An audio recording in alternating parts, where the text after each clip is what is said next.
Hello प्यारे बच्चों, science की पाठशाला में आपका हार्दिक स्वागत है। और आज हम करने वाले हैं अपनी 9th क्लास की साइंस की वर्कशीट नंबर 61। ठीक है, जो डेट है आज की वो है 27 और जो चैप्टर नंबर है ये परमाणु की संरचना चैप्टर नंबर 4 है। और आज हम जो है करने वाले हैं बोर का परमाणु मॉडल।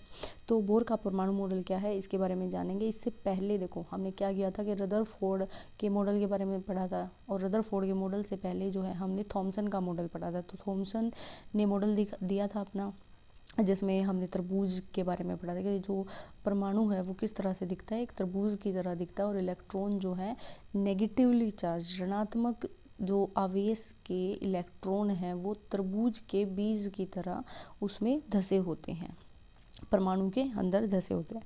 तो इस तरह से रदरफोर्ड ने भी अपना मॉडल दिया था। तो रदरफोर्ड ने जो मॉडल दिया था उसमें क्या कहा था उन्होंने कि भाई जैसे ये एक परमाणु मान लेते हैं, इसके केंद्रक में परमाणु के जो है अपरमाणु कणों के बारे में बात करें तो 3 अपरमाणु कण होते हैं, इलेक्ट्रॉन, प्रोटॉन और न्यूट्रॉन।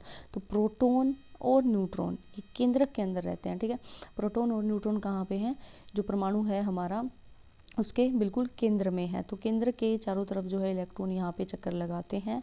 इस तरह से ये पूरी संरचना क्या कहलाई थी, परमाणु कहलाई थी। और परमाणु किसके निर्माण खंड हैं, किसी भी पदार्थ के। देखो जो निर्जीव पदार्थ है उनका निर्माण खंड क्या है, यहाँ पे परमाणु होता है। ठीक है, जैसे किसी निर्जीव चीज़ को हम तोड़ते रहे तो लास्ट में जो सबसे फाइनल पार्ट होगा तो उसी को हमने क्या कहा था, परमाणु कहा था। तो मॉडल आया था, थॉमसन का मॉडल आया था देखो, और फिर रदरफोर्ड का, और अब हम करने वाले हैं बोर का परमाणु मॉडल। तो रदरफोर्ड के मॉडल में कुछ कमियां थी। वो कहता था कि जो इलेक्ट्रॉन चक्कर लगाता है वर्तुल आकार में, वर्तुकल मार्ग पर चक्कर जो लगाता है, तो ये फाइनली जो है, ये तुम रीजन आगे पढ़ोगे तो ये जो है फाइनली न्यूक्लियस में गिर जाएगा। तो इस तरह से केंद्रक पर गिर जाएगा और जो परमाणु है वो अस्थिर हो जाएगा। तो ये जो कमी थी इसको जो है नील्स बोर ने इस कमी को दूर किया था, और जो मॉडल प्रस्तुत किया था उसी को क्या कहा था, बोर का परमाणु मॉडल। ठीक है, देखो रदरफोर्ड के परमाणु मॉडल में कुछ कमियां थी कि जैसे वर्तुल मार्ग पर चक्कर करते हुए इलेक्ट्रॉन का स्थायी हो पाना संभव नहीं होता।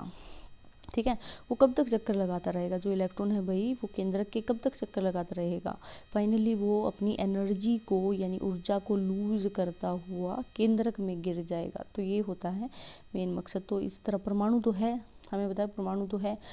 तो ये जो रदरफोर्ड का मॉडल थी ये इसकी कमी थी। तो बोर ने जो है इस कमी को दूर किया था, और देखते हैं कि बोर ने कैसे अपना मॉडल प्रस्तुत किया था।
अब देखो जो ये केंद्रक के चारों ओर कक्ष हैं तो उनको हम एक तो KLMN से बोल सकते हैं, या फिर N इज बराबर है N बराबर है 1, N बराबर है 2, N बराबर है 3, N बराबर है 4। तो इस तरह से हम बोल सकते हैं।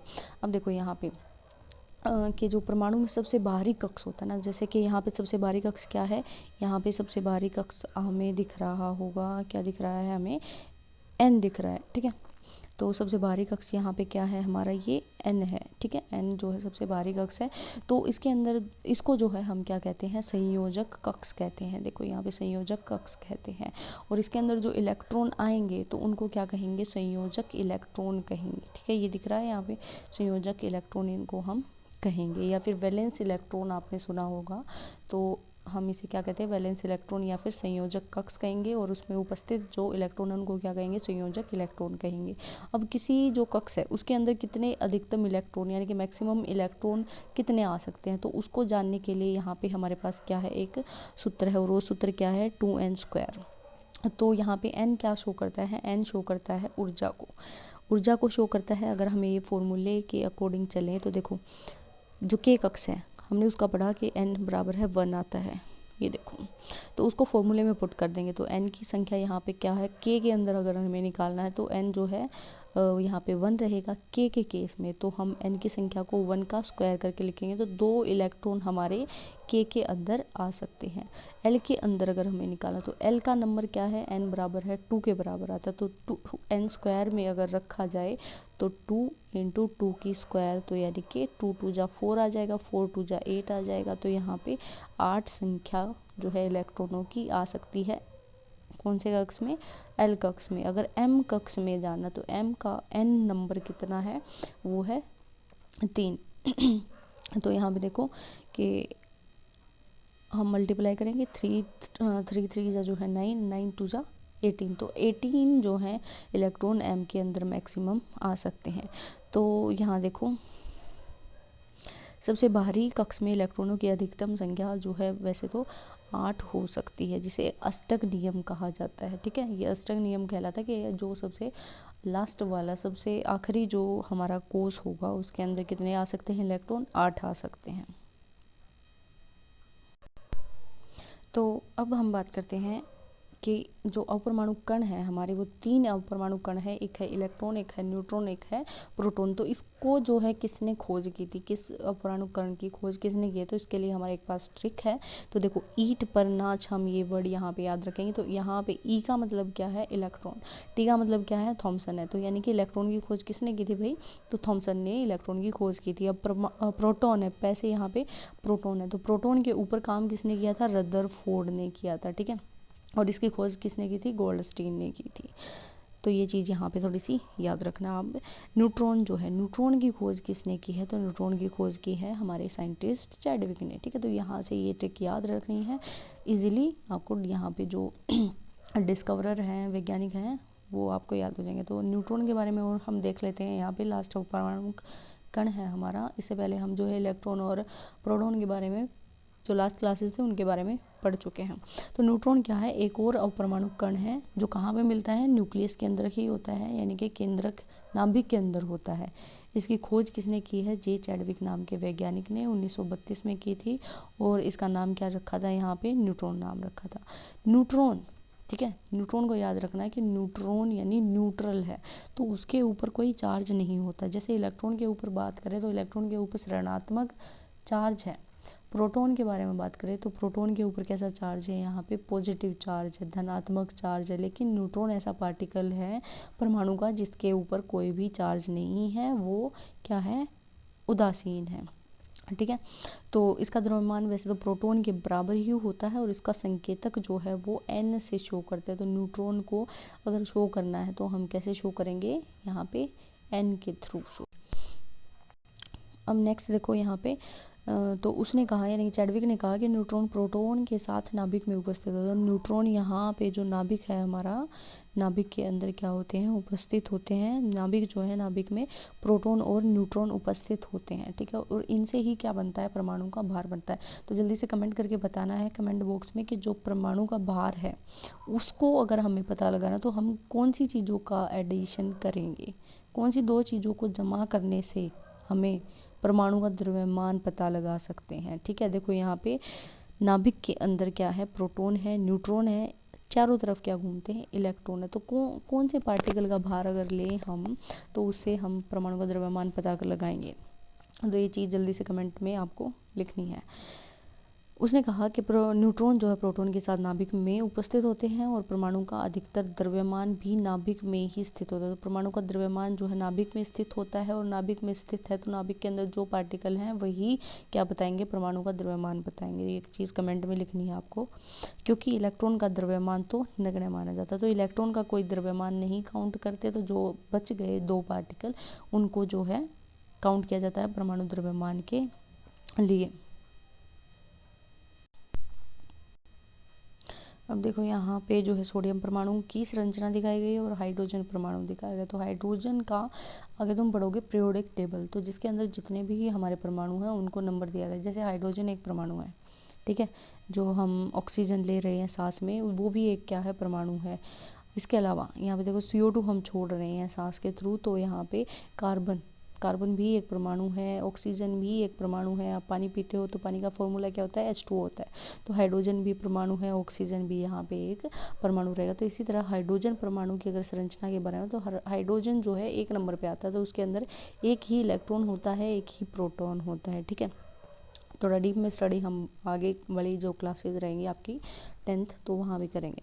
तो सोडियम परमाणु की संरचना देखो, यहाँ पे सोडियम का नंबर जो है 11 होता है। तो इसके अंदर जो 11 हैं इलेक्ट्रॉन होते हैं, 11 ही प्रोटॉन होते हैं और 12 न्यूट्रॉन होते हैं, ठीक है। तो जो 11 इलेक्ट्रॉन है, तो उनको कैसे डिस्ट्रीब्यूट करेंगे। तो पहली जो क्लास थी हमारी क्या थी, वो K थी। तो K के अंदर 2 आ सकते हैं, L के अंदर कितने आएंगे, यहाँ पे 8 आ सकते हैं मैक्सिमम, ठीक है। तो एक बच जाता है यहाँ पे, तो एक किस में आएगा, एक जो है सबसे भारी कक्ष N जो होगा, KLM के अंदर क्या आएगा, एक परमाणु, एक जो इलेक्ट्रॉन है वो आएगा। अब जो ये सबसे बाहरी होता है, बाहरी जो ये हमारा क्या है, तो इसको हम संयोजक कक्ष कहा था, और जो एक इलेक्ट्रॉन है उसको संयोजक इलेक्ट्रॉन बोलते हैं, ठीक है। तो ये सारा सब कुछ आज की वर्कशीट का हमारा मैटर था। अब देखते हैं क्वेश्चंस को। तो एक बार क्वेश्चंस पे भी नज़र डाल लेते हैं, स्वयं को जांचें। नील्स बोर के परमाणु मॉडल के 2 अवपरमाणुक अवधारणाएं लिखिए, सॉरी। तो नील्स बोर के परमाणु मॉडल की 2 अवधारणाएं कौन सी है, ये हम कर चुके हैं यहाँ पे, कि परमाणु में इलेक्ट्रॉन नाभिक के चारों ओर, और जो सेकंड है ये आपको सामने ही दिख रही है। तो बोर के परमाणु मॉडल ने रदरफोर्ड के परमाणु मॉडल की कमियां कैसे दूर की। तो इन्होंने जो है क्या बताया, अपना बोर का परमाणु मॉडल प्रस्तुत किया और उसमें इन्होंने क्या क्या चीज़ें दिखाई कि ऊर्जा कक्ष होते हैं। तो ये जो 2 अवधारणाएं हैं वही जो हैं कमियों को दूर करती हैं। बोर के परमाणु मॉडल के अनुसार 4 कक्ष ऊर्जा वाले परमाणु का चित्र आप बना सकते हो, जो कि दे रखा है यहाँ पे। न्यूट्रॉन क्या होता है और ये कहाँ स्थित होते हैं। तो न्यूट्रॉन जो है एक न्यूट्रल पार्ट होता है, बिना आवेश का होता है और केंद्रक यानी नाभिक के अंदर स्थित होता है। संयोजक कक्ष और संयोजक इलेक्ट्रॉन क्या होते हैं, तो ये डेफिनेशन भी यहीं से मिल जाती है। तो संयोजक इलेक्ट्रॉन जो सबसे बाहरी वाला कक्ष है ना, तो उसको क्या बोलते हैं, संयोजक कक्ष बोलते हैं। और उसमें जो हमारे क्या होते हैं इलेक्ट्रॉन होंगे, तो उसको क्या कहेंगे हम, संयोजक इलेक्ट्रॉन। तो ये सारा जो है यहाँ पे वर्कशीट के अंदर दे रखा है।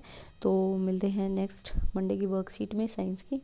तो तब तक के लिए ये जो है आपको अच्छे से पढ़ना है, साथ ही चैनल को भी सब्सक्राइब करना है, लाइक करना है और अपने दूसरे फ्रेंड्स के पास शेयर करना है। So thank you for watching.